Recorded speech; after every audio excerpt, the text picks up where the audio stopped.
Bitácora Antropológica 5, temporada 5, con Lucía de la Fuente. Bienvenidos, bienvenidas nuevamente a un episodio más de la Bitácora Antropológica.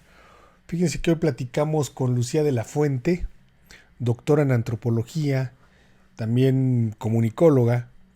Y bueno, ella nos platicó de un asunto muy interesante que es un tipo de justicia alternativo que seguramente algunos conocen y algunas otras personas no, por eso está platicando con nosotros.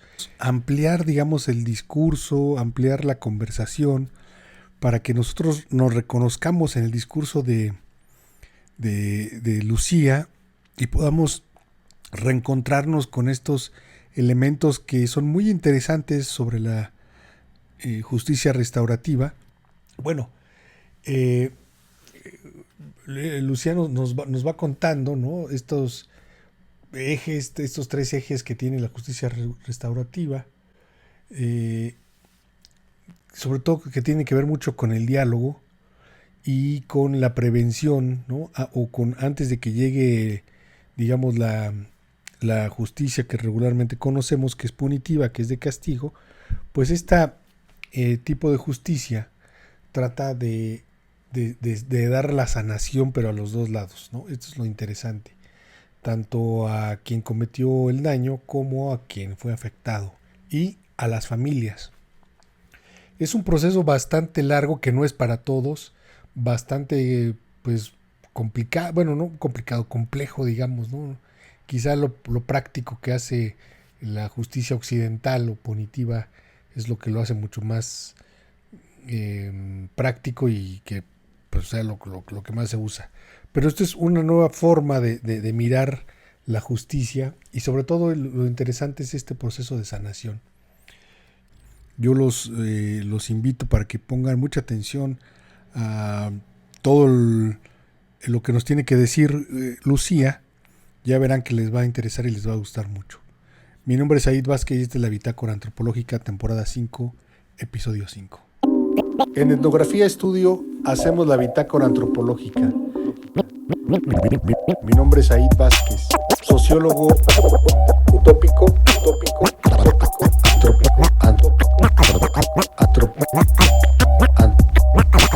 antropólogo indecente.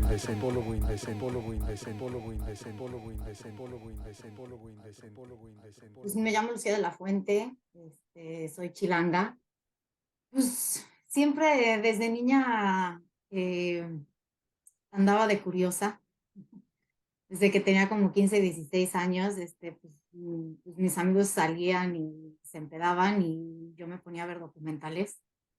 Y siempre me llamó mucho la atención pues, toda la parte del conflicto, ¿no? O sea, no solo la guerra, sino conflictos personales, conflictos sociales.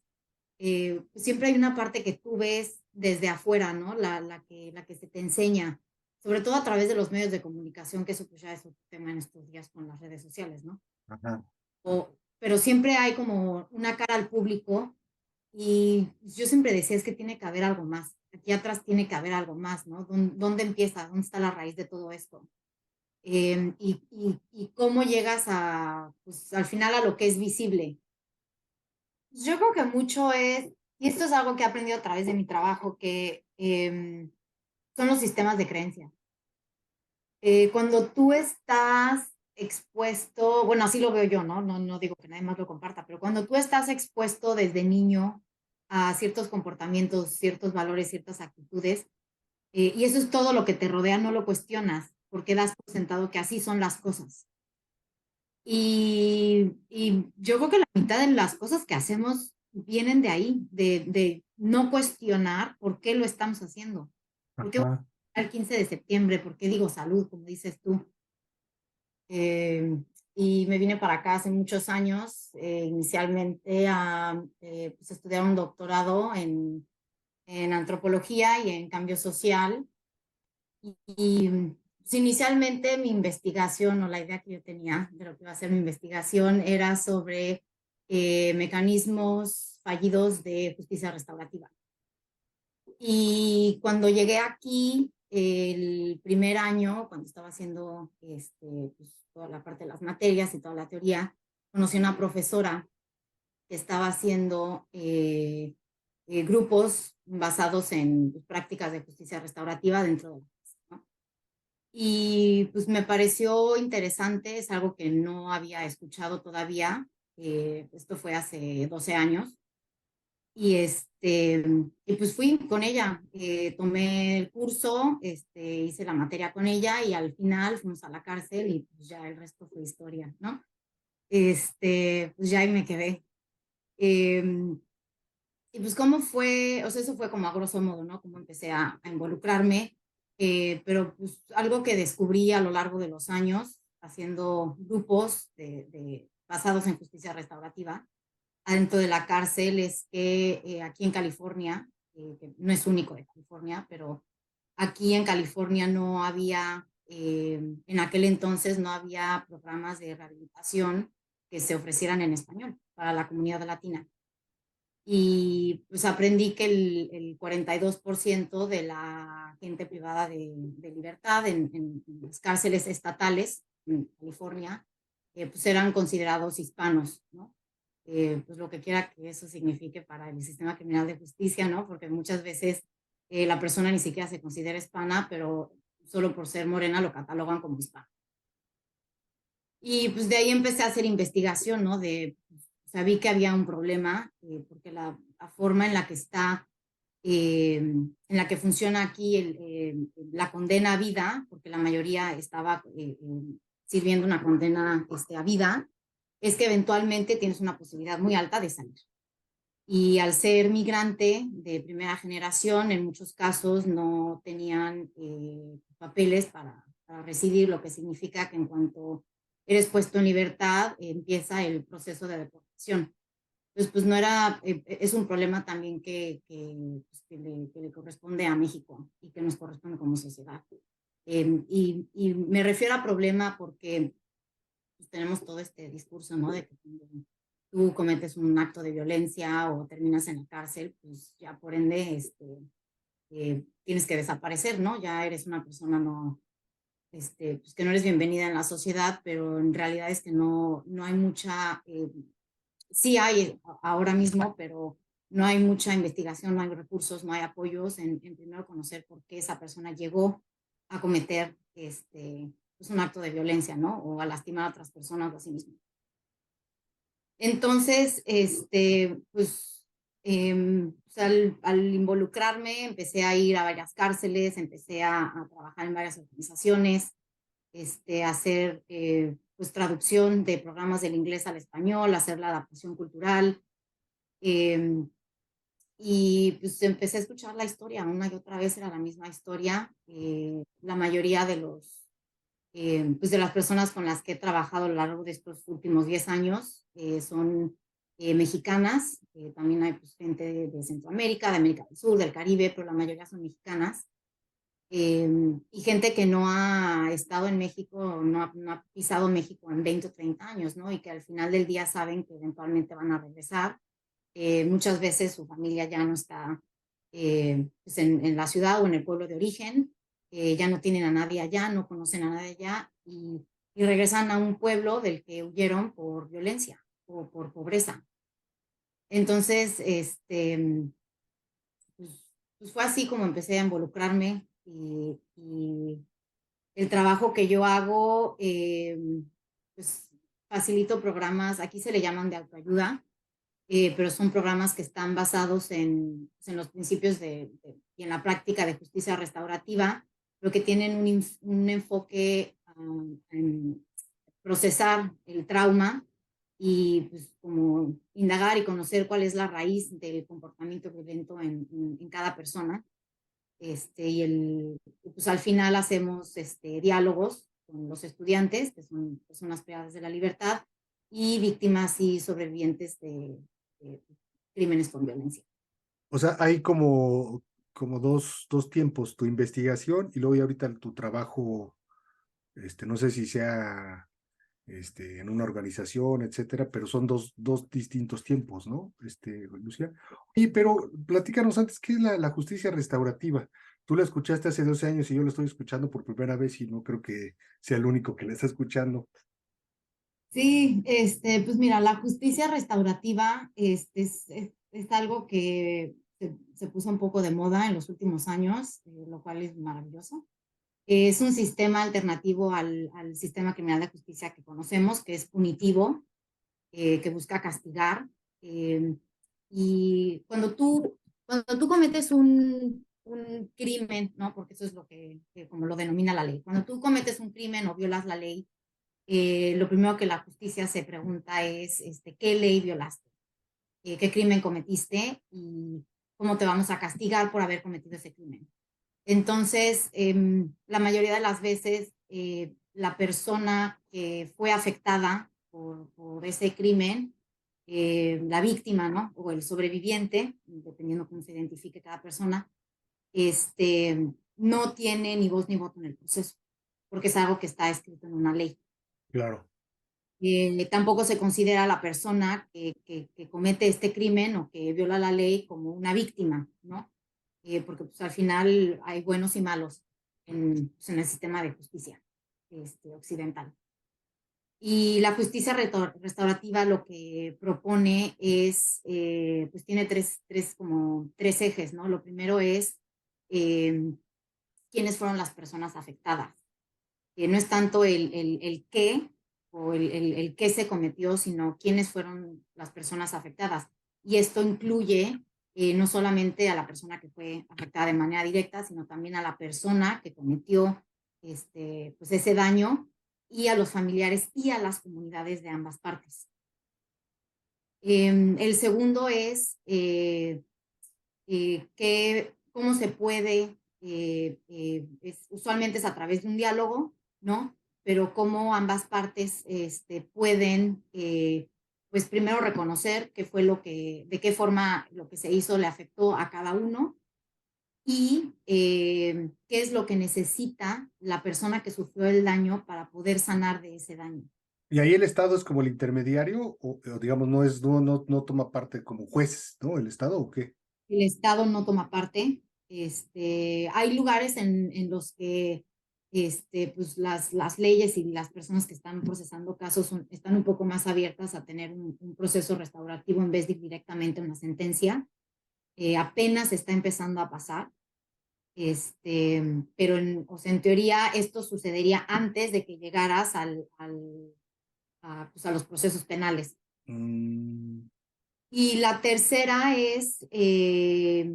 se trata sobre el asumir responsabilidad sobre los daños cometidos. Y esto es sobre todo para la persona que cometió el daño, ¿no? El tomar responsabilidad por lo que hizo. Muchas veces se dice pues que el fin último de la justicia restaurativa es el perdón, ¿no? Yo considero que eso es un error porque el perdón, igual como el proceso de sanación, ¿no? Es muy diferente para cada quien. claro. Y en sí no debería de ser el fin último, sino es algo que consecuentemente pasa después de un proceso. Porque al final, pues, tú imagínate un regalo, ¿no? Si yo te digo que imagines un regalo, tú vas a pensar en algo, ¿no? En una caja, en una bolsa, y tiene una envoltura particular, tiene un moño, el contenido es particular, y es lo mismo para el perdón. Viene en tiempos diferentes, se ve de formas diferentes, se vive de forma diferente. Es algo muy individual. Y muchas veces se ha Y da subjetivo, ¿no? Es muy, sí, sí, sí. Y hay veces que a lo mejor en tu propio proceso de sanación llegas a esa resolución, ¿no? Y dejas ir y perdonas, a lo mejor te perdonas a ti mismo, a lo mejor perdonas a la persona pues, que te hizo daño, y para ti eso es suficiente. Hay gente que no. Por ejemplo, eh, un caso de hace muchos años, la persona que había sufrido el daño, eh, era una mujer y para ella el perdón y la sanación era que la persona quien había cometido este daño, que era un hombre, es que escribiera una carta. O sea, es muy diferente para cada quien. sí, sí, sí. Oye, no, me suena como medio. cristiano este asunto. ¿Hay algo ahí religioso en esto de la justicia restaurativa? ¿Tiene un fundamento como, no cristiano, como de iglesia bueno, de iglesia americana, muy americano, pues, ¿no?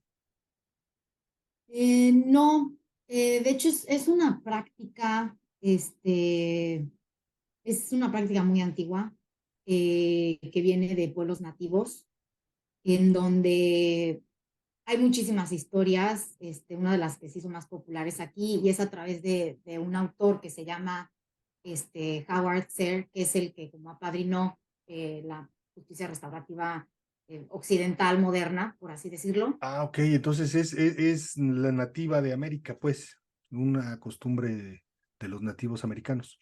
Pues nativos americanos, de pueblos de África, en Asia, es una práctica, Ah, sí, y o es sea, hay varios registros, pues, de este tipo de cómo se juzgaba antes de que llegara, digamos, el occidente, pues. exactamente. Mm, Yo creo que lo que estamos viendo un poco ahora con la forma en la que, no digo en todos sitios, no, porque no se puede generalizar, pero como las formas más populares en Occidente ya son como una versión colonializada de ¿por qué? realmente era. ¿Por qué, oye? Pues porque primero viene, se ha hecho, hay como esta idea romántica de que la justicia restaurativa va a salvar al mundo, ¿no? Pues la verdad es que la justicia restaurativa no es para todos y no siempre las personas que están involucradas en un proceso así están listas para un proceso. Te puede tomar 5 años, te puede tomar 10, que tenga, Mientras que hace la persona que está en el proceso, no está, detenida o qué? ¿O sí está detenida?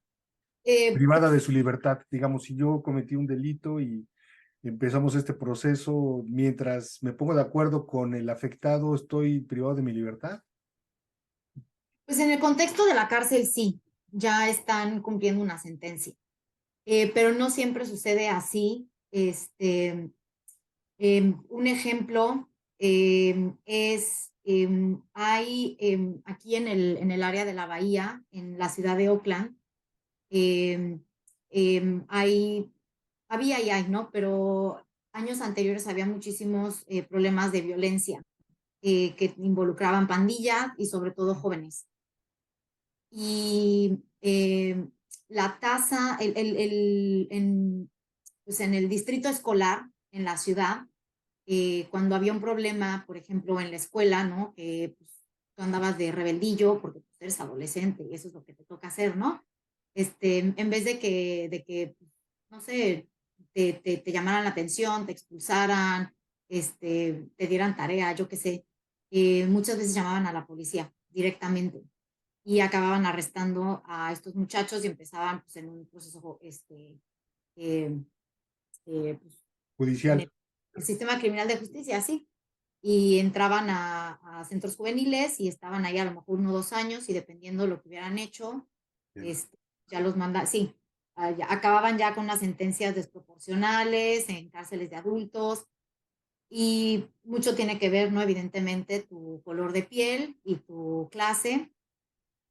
Pero hubo empezaron a organizarse varias comunidades pues, en sus barrios y empezaron a hacer como guardias, ¿no? Entonces, cuando escuchaban que había un problema, ellos estaban, pues, se ponían las pilas, intentaban llegar antes de que llegara la policía.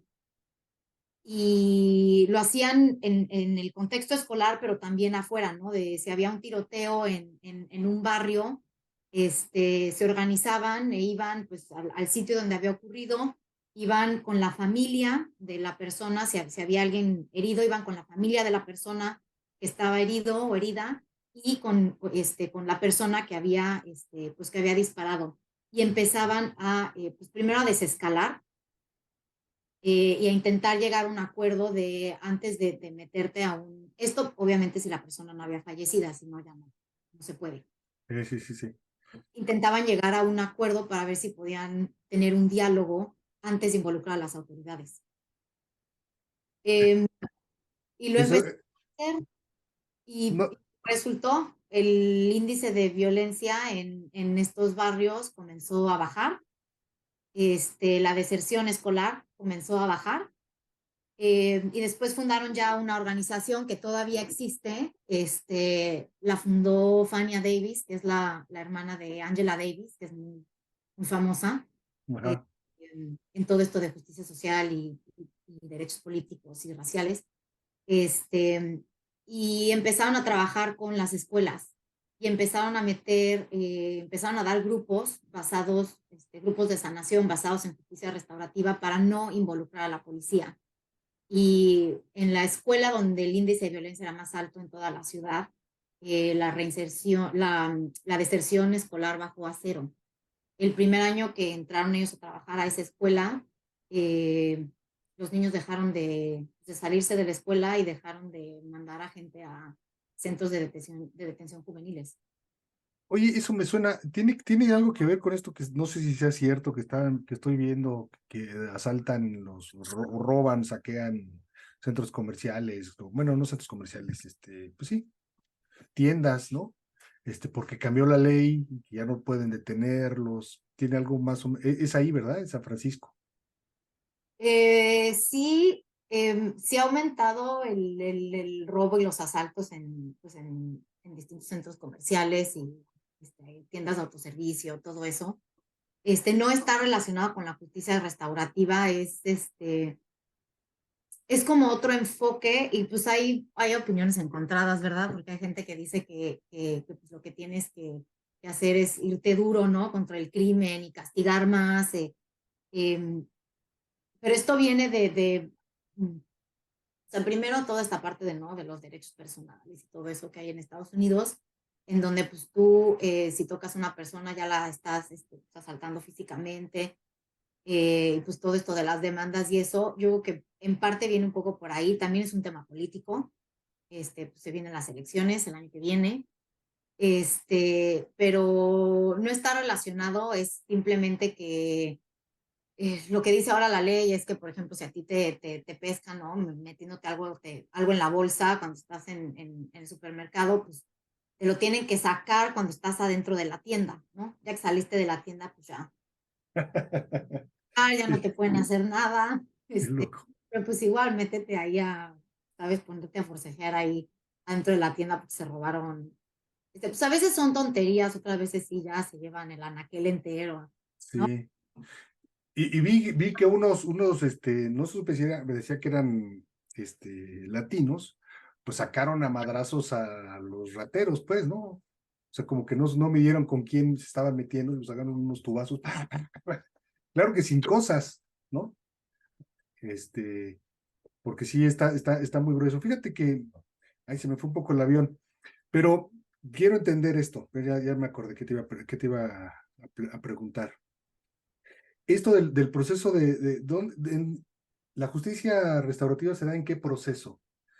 Antes de que llegue, es que no logro entenderlo todavía. Antes de que llegue a prisión, estando en prisión, ¿quién interviene para decir, a ver, pues vamos a hacer justicia restaurativa? Si tú y yo nos ponemos de acuerdo que vamos a hacer justicia restaurativa, yo te asalté tu casa y le decimos a los policías, espérense, cabrón, déjenlo un rato, nos vamos a poner de acuerdo y luego ya vemos, ya les hablamos a ustedes, autoridad, para decirles cuál fue a lo que llegamos. No alcanzo a captar dónde se da esto, pues este proceso de la justicia restaurativa. En el ejemplo que pones, ¿no? Si alguien viene y asalta tu casa y si alguien ya hizo un reporte o alguien ya llama a la policía, ya no puedes hacerlo, Ah, ok. ya está reportado. Ahora, sí puede influir, por ejemplo, si vamos a decir que fue mi casa, ¿no? En este caso yo soy la víctima. Eh, Al momento en el que la persona que entró a mi casa comienza todo el proceso de la corte y de la sentencia, yo sí puedo ir a hablar a favor de él para que le den una sentencia menor o, sabes, puedo ir a abogar por él y sí tiene peso porque yo soy la víctima directa. Ajá. Pero una vez que ya, o sea, ya el proceso judicial comenzó, ya no hay nada que hacer. Sí, sí, porque digamos, es el Estado quien acusa, no es Lucía, ¿no? Si cuando se presenta al detenido es el Estado contra Said Vázquez, ¿no? Exacto. Y tú cometiste un crimen, aunque entraste a robar a mi casa, tú violaste una ley que fue pues el de la propiedad privada, o sea, todo eso, ¿no? Pero al final violaste una ley. Entonces, pues aunque sea mi casa, yo sea la afectada, a ti te van a castigar por haber violado una ley. Entonces, el castigo va a ser usualmente desproporcional, ¿no? Dependiendo otra vez de pues, quién seas, el color de tu piel, tus posibilidades económicas, el sitio donde vivas, escolaridad, todo eso. Pero al final tú le estás pagando tú estás pagando con un castigo al Estado. No, o sea, porque a mí que te metan 3 años a la cárcel, no me, pues obviamente si tenemos también esta idea, ¿no? De pues yo quiero justicia, yo quiero ver a esta persona en la cárcel, pero es que al final a mí no me cambia nada. Porque esa persona no, o sea, esa persona y yo al final vamos a tener una relación íntima que fue forzada porque yo no quería relacionarme con esta persona forzó esta relación conmigo, Sí. y voy a estar relacionada con esta persona por el resto de mi vida. Pero al final es el Estado el que decide cómo, cuándo lo va a castigar. No, yo no lo decido. Sí, oye, fíjate que escuchándote y reflexionando un poco sobre esta insistencia mía, ¿estás de acuerdo o no en que de lo que estamos hablando es de una nueva conformación del Estado? Porque escucho este asunto y me acuerdo del pacto, ¿no? Del pacto de Hobbes, el pacto ¿no? Todo este rollo, como que la ley, tú, Lucía, eres parte del Estado, entonces el Estado está obligado a defenderte y a proteger tu propiedad. Entonces, si Said llega, pues se lo van a chingar porque él atentó contra Lucía y atentó contra el Estado, contra el resto de los vecinos de Lucía, no solamente contra Lucía. Por eso el castigo es tan enorme, pues, y desproporcional, porque es contra el Estado, ¿no? No contra Lucía. Te estaba escuchando y decía, bueno, entonces estamos hablando de una nueva conformación del Estado, cabrón. Ponernos de acuerdo de una forma diferente, donde el Estado no tenga este papel tan dominante, pues tan vertical. Exacto. Sí, sí, sí, sí, en cierto sentido sí. Y o sea, no es solamente el Estado, sino es también como pues, todas las estructuras de poder, ¿no? Porque pues al final el sistema penitenciario que tenemos en Occidente, ¿no? El que conocemos en Estados Unidos, el que conocemos en México, pues viene, o sea, tiene un componente muy fuerte que es político, otra parte que es económica, otra parte, pues el capitalismo está en el medio pues de todas estas configuraciones penitenciarias, vienen, o sea, grosso modo, la cárcel como la conocemos ahora, viene de las famosas casas de trabajo en Londres a principios de la Revolución Industrial, en donde lo que se buscaba era pues primero querían pues desaparecer, ¿no? A los pobres de las calles, porque pues hay que Claro. pues, esta población pues no merece vivir, no hay que desaparecerla. Entonces, casas de trabajo bajo pues, la falsa pretensión de que te iban a enseñar un oficio para que pudieras salir de la pobreza, pero al final todo eso se tornó en una forma de control. Entonces, por un lado, en el trabajo tú estás controlado, estás supervisado, también hay reglas que si rompes recibes un castigo, pero por otro lado estás también controlado, perdón, afuera de tu trabajo, porque para que tú puedas pues llevar una vida fuera de tu trabajo dependes de un ingreso económico que está vinculado a tu trabajo. Entonces al final deciden tu horario, cuánto dinero vas a recibir, inclusive cómo lo vas a gastar, acorde a ese hogar, a ese horario, el tipo de trabajo que tienes, etcétera. Y de ahí nace toda la idea, de la parte de supervisar y tener control económico. Y luego ya pues empieza, o sea, todas estas casas de trabajo eventualmente terminan siendo prisiones, luego está la parte de los psiquiátricos, vienen también de ahí, los hospitales, las escuelas, es el mismo modelo. Sí, sí, sí. Y, y pues en concreto, por ejemplo, en la historia de Estados Unidos, que es un modelo que Estados Unidos ha intentado, desafortunadamente de manera exitosa, exportar a otras partes del mundo. Una de ellas es México.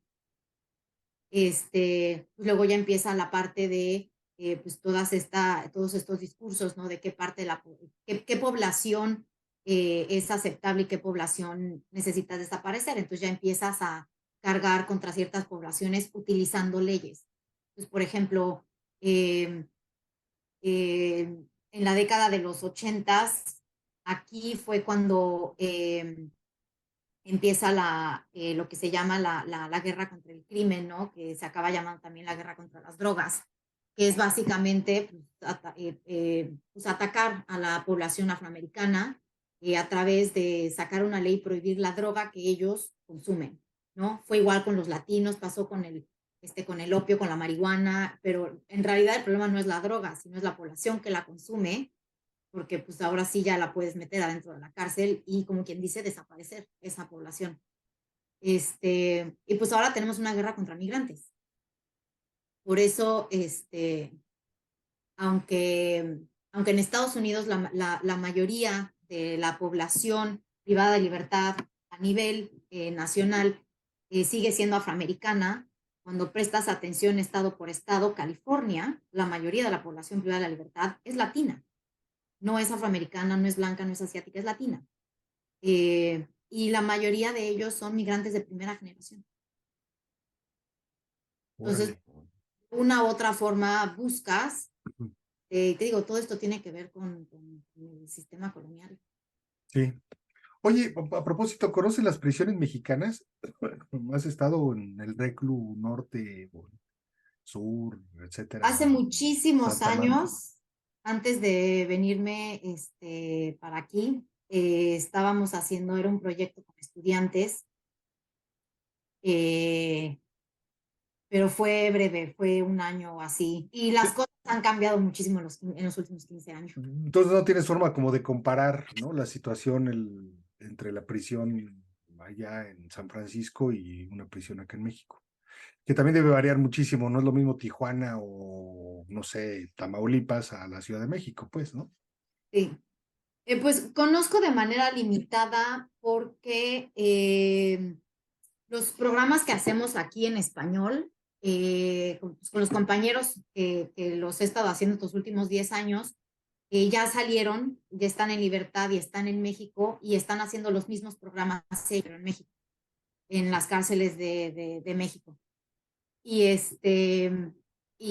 o sea, pues seguimos en contacto, tenemos nuestras reuniones, platicamos, y algo que sí he notado y que de hecho me ha sorprendido es que por lo menos hacer este tipo de grupos, es mucho más fácil poder entrar o tener acceso a una cárcel en México para hacer programas de autoayuda que en Estados Unidos. Ah, sí, es mucho más fácil acá. Sí. ¿Y eso por qué será? El sistema es más... Pues, yo creo que por la burocracia. ¿Sí? Sí. ¿No es más ascético el rollo gringo, más así, más como de control? Acá como que Por les eso ha no de es, valer más. por eso no es fácil entrar. Y Ajá. todos los programas excepto algunos pocos, y sigo hablando de California, no conozco mucho fuera de California. Los programas educativos y los programas de rehabilitación, el 98% de ellos los ofrecen organizaciones civiles. El gobierno que tienen, pues sabes, tú buscas tus propios recursos, tu propio dinero, tus fondos, todo. El gobierno no está interesado en rehabilitación. Claro, no, obviamente no. Oye, ¿y cómo es la vida de un mexicano en la prisión allá, en California? Pues es dura, es difícil, sobre todo porque pues, cuando eres migrante, pues ya traes adentro de tus venas, ¿verdad? El miedo pues, de entrada estás en la cárcel, ¿no? Entonces muchas veces no tienen acceso o contacto con sus familiares y con seres queridos. Muchas veces es por la distancia. A lo mejor su familia está en el sur de California y ellos están en el norte. Entonces, pues son viajes de 10, 12, 14 horas en coche. Y no hay los recursos económicos para hacer un viaje así, inclusive una vez al mes.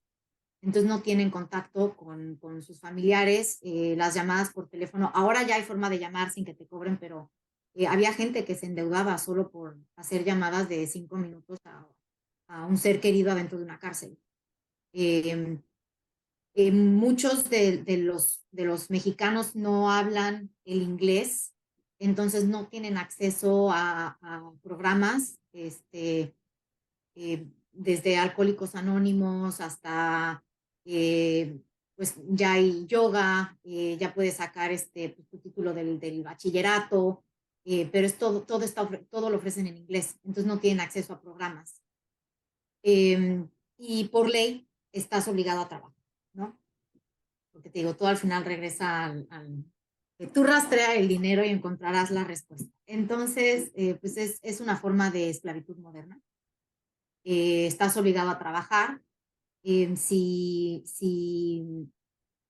como los trabajos base, y te estoy hablando cuando estás en población general, porque aquí la cárcel tiene 4 niveles que te puedo explicar ahora, pero pues te dan un turno de 2 de la mañana a 7 de la mañana en la cocina o limpiando. Esos trabajos no son remunerados económicamente, pero hay otros que sí, ¿no? Y lo más que puedes, o sea, cobras centavos de dólar la hora, entre 15 y 30 o 40 centavos la hora, excepto en pues, los trabajos estos, pues, las compañías, por ejemplo, Facebook, se metió tienen una cárcel corriendo un programa pues, para hacer códigos y todas estas cosas del Internet. Y pues ahí sí te pagan más la hora, pero sigue siendo, pues, te pagan un poquito más la hora, 11, 12 dólares la hora, que sigue estando por abajo del salario mínimo. Y eso es pues porque Facebook se ahorra muchísimo dinero, ¿no? Claro. Como Facebook hay muchas otras compañías que tienen contratos millonarios, ¿no? Con el gobierno. Y pues los mexicanos que están, una de las cosas que también encontré es que pues, el gobierno mexicano no se involucra casi nada, pese a que siguen siendo mexicanos y eventualmente regresarán a México, aunque tengan una condena a vida. Muchas veces cuando salen, la condena a vida aquí funciona cuando a ti te dan una sentencia a vida, te dan 20 años a vida, 30 años a vida, y cuando cumples esos 20 o 30 años, puedes ir con un consejo que revisa tu caso a una especie de audiencia y Ajá. deciden si estás listo para salir o no. Uno de los requisitos, dependiendo de tu crimen, si tienes, por ejemplo, violencia doméstica, es que hayas tomado cursos de violencia doméstica o de prevención de violencia. Ok. Pero claro, si tú tienes una condena de 20 a vida, ¿no? Eres mexicano, no hablas inglés, tienes un crimen con violencia, aunque vayas a la audiencia no te van a dejar salir porque nunca has podido tomar un programa en tu idioma. No hay clases de inglés adentro de las cárceles, porque pues a lo mejor te preguntas, ¿y por qué no aprenden inglés? ¿No hay clases de inglés? Sí. O realmente el Estado, o sea, realmente sí está obligado, estarían obligados a que hubiera en español. O sea, es como una pregunta de antropólogo inocente, pues, ¿no? O sea, no lo pienso yo, sino a lo mejor alguien que nos está escuchando está pensando, oye, pero pues la cometieron un delito, que aunque se chinguen, pues, ¿no? ¿Por qué el Estado gringo les va a poner un profesor en español? Pues porque sí deberían. Eh, el peor acto que hayas cometido en tu vida, eso sea que hayas matado a una persona, que hayas abusado sexualmente de una persona, que hayas torturado a una persona, no te define como ser humano. Ok, Y la pregunta es, ¿por qué llegaste a cometer eso? ¿Por qué llegaste al punto de cometer eso? Y eso es en lo que estamos fallando enormemente, porque una vez que tú estás en la cárcel, ¿no? Como dices, pues ya chíngate, tú pues ya te jodiste, te quedaste aquí, ¿no? Eres una mala persona, pero es que esa persona es hijo de alguien, padre de alguien, hermano de alguien, y esa persona al final no está cumpliendo su sentencia solo. Él, su familia y su comunidad están cumpliendo sentencia con él. Que tú no lo veas, porque pues las cárceles aquí geográficamente están en lugares estratégicos para que no sean visibles, ¿no? Para esconder el problema, que tú no lo veas no significa que esté pasando. Sigues teniendo ahora un hijo que está creciendo sin una figura paterna o sin una figura materna. Tienes una madre o un padre que ya no tienen una hija o un hijo. Luego está toda la parte económica, ¿no? Si tú eras quien proveía el sustento económico en tu casa, ahora estás en la cárcel y ya no hay ese ingreso. Eh, y eh, te digo, cuando vas a la audiencia no te van a dejar salir porque no has hecho el programa, no hay programa de idioma.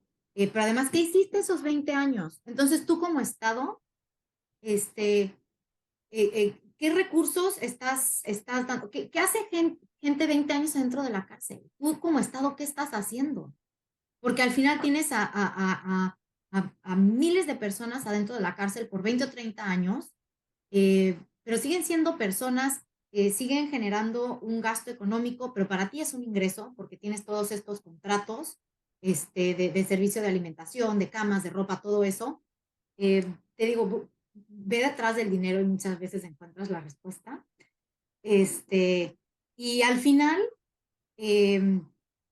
vamos a suponer que esta persona va a la audiencia y le dicen que sí, que va a salir. Si vamos a suponer que tiene la doble ciudadanía, ¿no? Que tiene la ciudadanía mexicana y la estadounidense, lo que significa es que se puede quedar en Estados Unidos. Vas a estar en libertad condicional por el resto de tu vida. Pero si no la tienes, en cuanto te dan fecha de salida, empieza el proceso de deportación.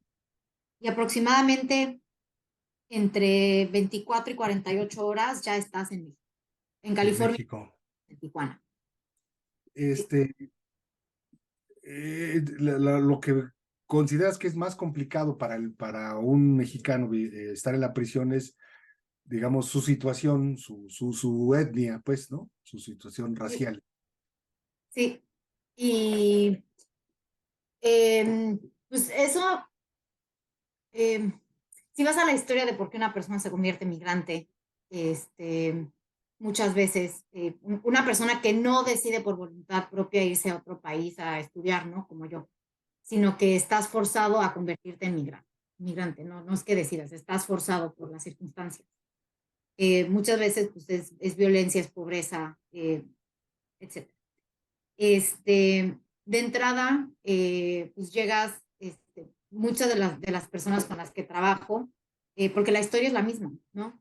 Todos salieron, vienen de pueblos súper pequeños, muy remotos, huyendo de la violencia, unas historias pues que desafortunadamente estamos familiarizadas a escucharlas en las noticias, ¿no? Sobre la violencia. Y la única opción que les quedó fue irse y cruzar. Entonces llegas a un país en donde muchas veces no conoces a nadie, no hablas la lengua, has sufrido y vivido unas cosas terribles cruzando la frontera, ya de entrada eso. Estás dejando atrás tus raíces, tu familia, tu comunidad, tus seres queridos, todo lo que te es familiar para ti lo estás dejando atrás.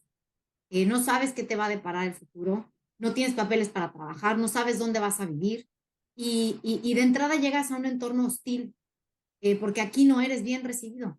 Los migrantes no son bienvenidos, ¿no? Pues desafortunadamente hay ahora una ola antimigrante a nivel internacional brutal. Y pues terminas en la cárcel, entonces yo creo que es válido asumir que tus posibilidades económicas no son buenas, entonces ya no vas a tener el mismo acceso a recursos legales que una persona que tiene dinero.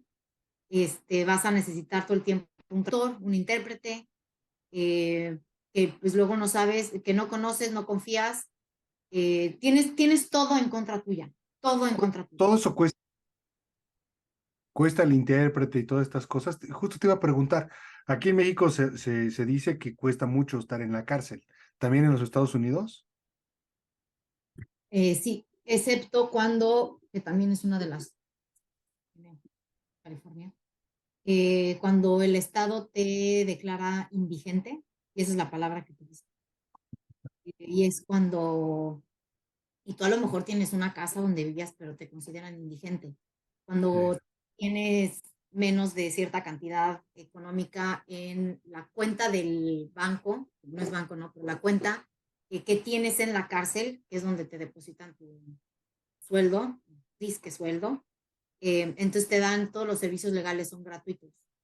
Pero pues como podrás ver, es la situación de muchas personas, entonces a lo mejor si tú pagas un abogado, tu caso se resuelve en 2 años, pero si no lo pagas va a tardar 10, porque la persona que está llevando tu caso tiene otros 300 casos.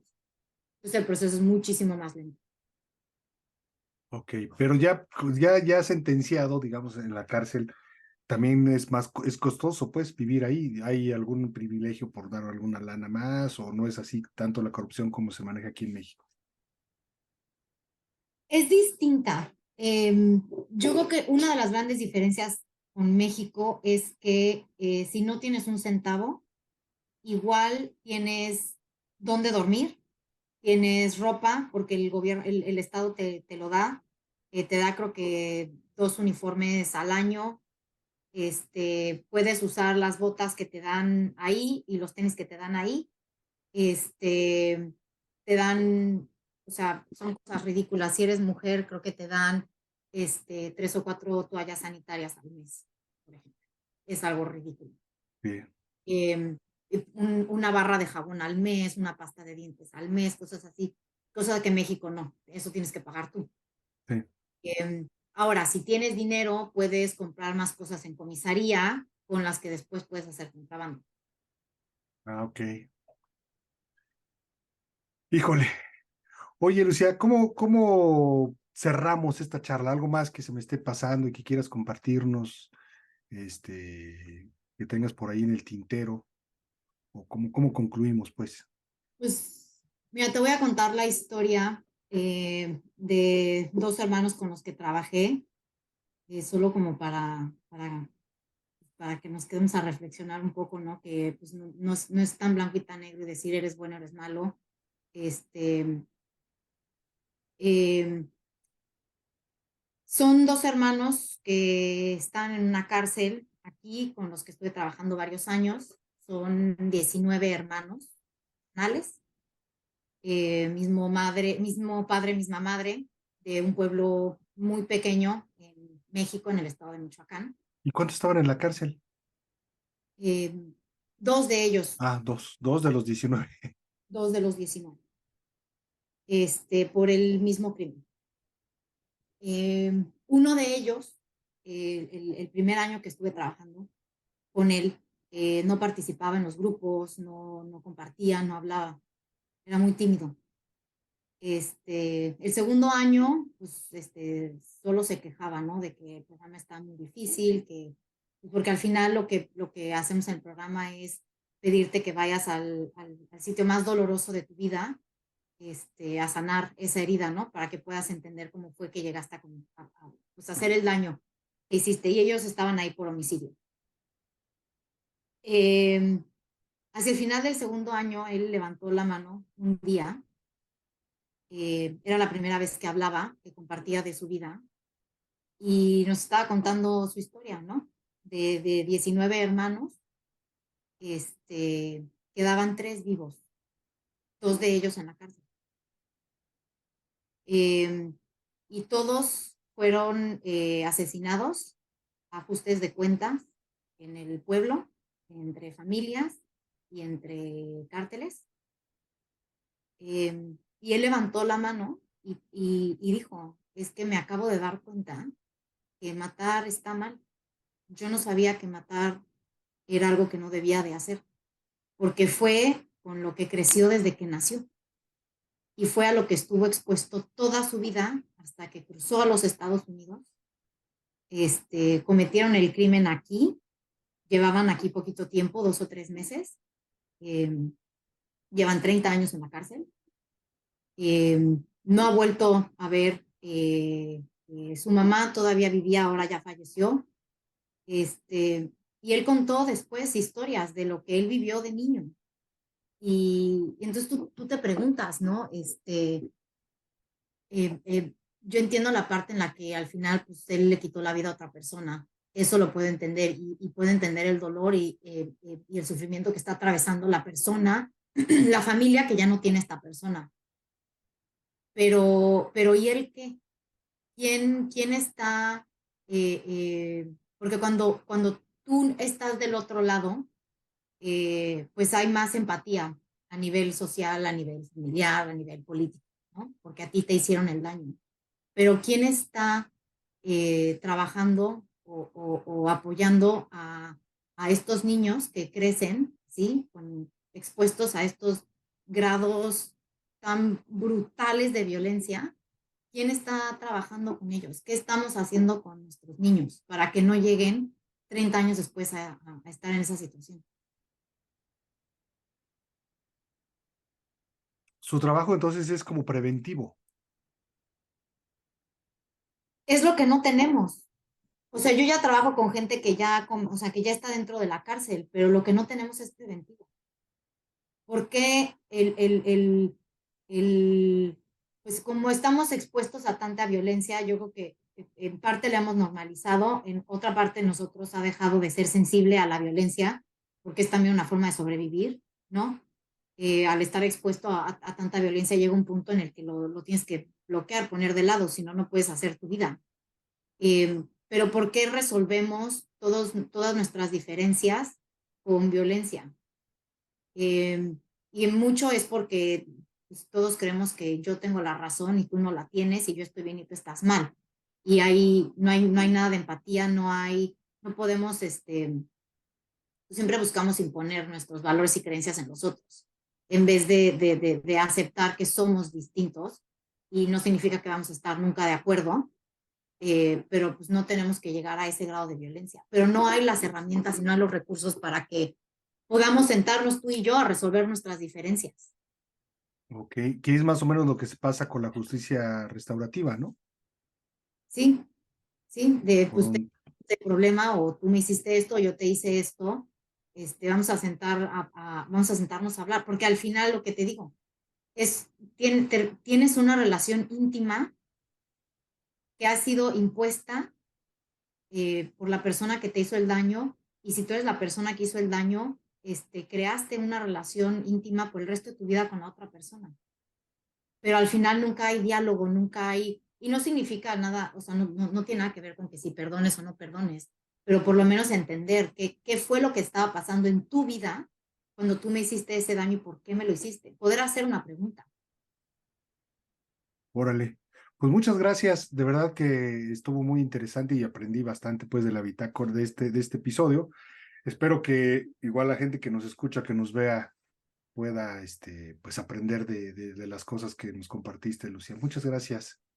No, gracias a ti, Said, por la invitación y pues por estar interesado en traer pues, todo lo que traes a tus espacios y como dices tú, ¿no? Reconocernos en el diálogo, en el trabajo de los demás. Te agradezco mucho. Cuídate. Bye. En Etnografía Estudio hacemos la bitácora antropológica. Mi nombre es Said Vázquez, sociólogo utópico,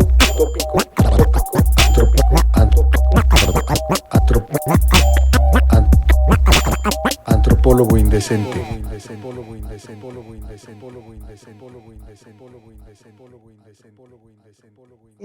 Y muchas veces tiene una historia bien triste, ¿eh?